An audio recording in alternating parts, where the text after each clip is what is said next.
Hello guys and welcome. Today I am using the sprint car at Guaporé like in the last few races in Low Fuel Motorsport from the last week, and I'll be comparing my performance with a few different custom force feedback profiles. Here I'm also showing some race laps instead of just hot laps, so in a real situation how can I perform with these force feedback profiles. On this first clip the sound got recorded a bit weird, but on the next clips the sound will be okay.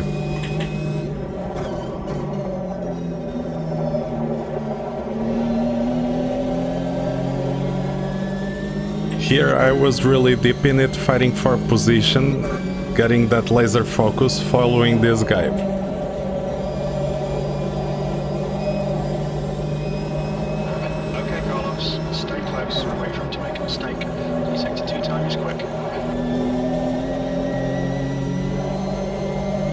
At the end of this lap I will also leave some highlights from this race or something that happened related with the car control that I was having with this force feedback profile. 15 minutes left, that's 15 minutes. P2 is new fastest lap for Rodriguez, 1:13.1.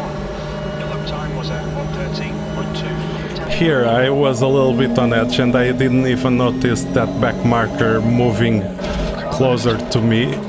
I ended up hitting him, and that really spoiled my race. But to be fair, this might not have been my day, because I was really struggling with car control on this race for some reason. I just didn't notice that I was going to spin. I thought I just could keep turning. And once again, another back marker almost kills me. The same happened a few times to the guy in P1. I think by the end of the race he also had a big crash. At least here I believe I get a clean overtake. Right side. Still there. Clear right. Sector 3 is 2/10 off the pace. One more to go. Keep it together, we'll be on the podium. And finally the race reaches the end. And I still got the second place, which is not that bad, considering this is a car that I didn't practice much. And here are the lap times that I had.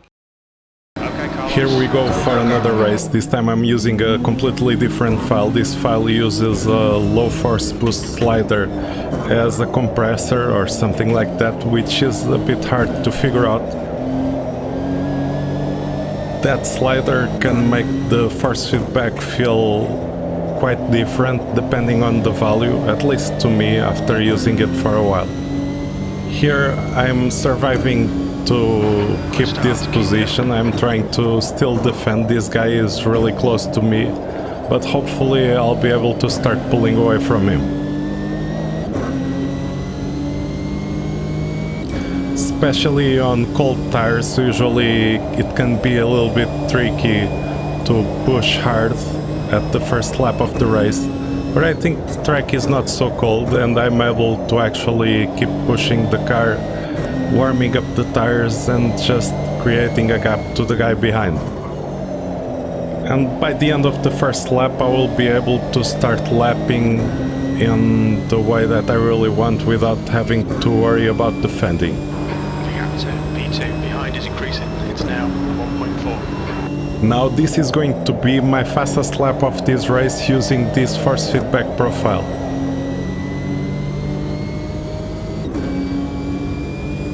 Alright Carlos, 15 minutes left, that's 15 minutes. We're setting the pace. Awesome stuff mate, keep it coming. That lap time was 1:13.7. Your times are good in all three sectors.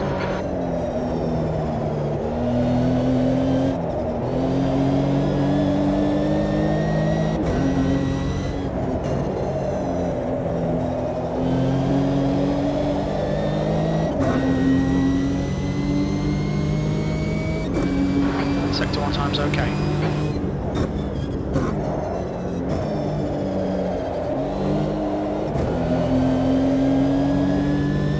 I think that many times what happens with me using this profile is that I'm not sure if I'm understeering or not, but it is really a fine edge to figure out that.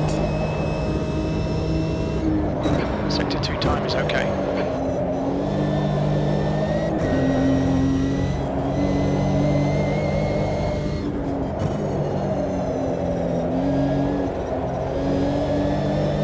In the end, my lap times seem to be quite similar, independent of the force feedback profile that I'm using.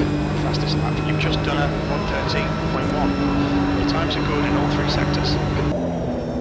It was a very uneventful race for me. I think this was the only overtake that I did the whole race. Left side, clear left. Unfortunately for that guy he spun, these cars can be a bit tricky or dangerous if you get too confident with them. They seem very planted until they aren't. And I finished the race. What a fantastic drive. Not the fastest lap times by any stretch of the imagination, but still very nice and consistent racing. With this file I'm leaving here my force feedback settings, and I'm also going to leave the race lap times that I did. And here I can see I was quite consistent with those lap times.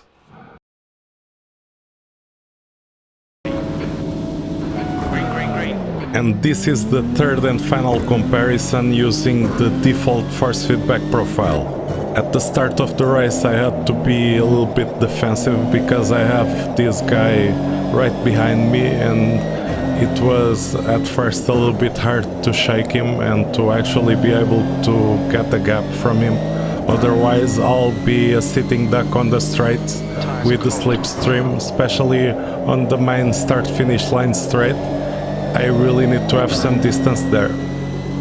This lap will be my fastest lap of this race. That's the fastest lap of the race.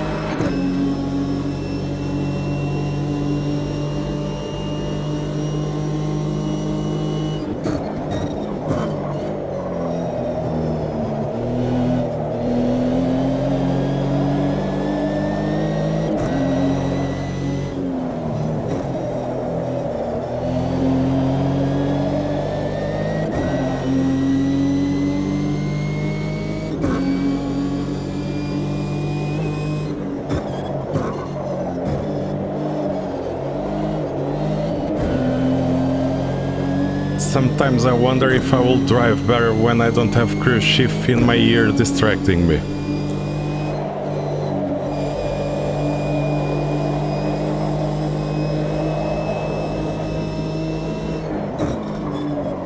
Tyre temps are good.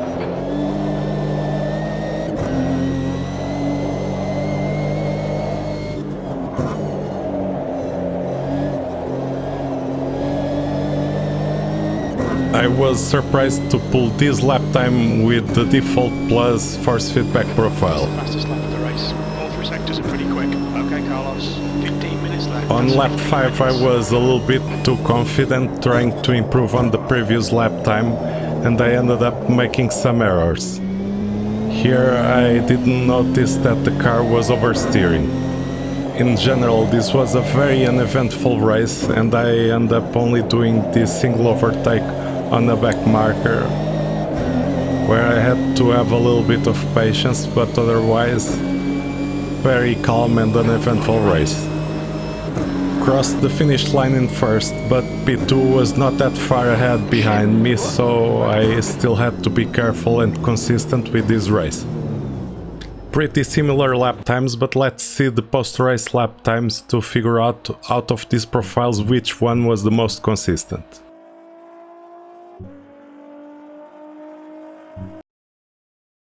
I'm also going to leave my fastest ever race and quali lap times in Low Fuel Motorsport.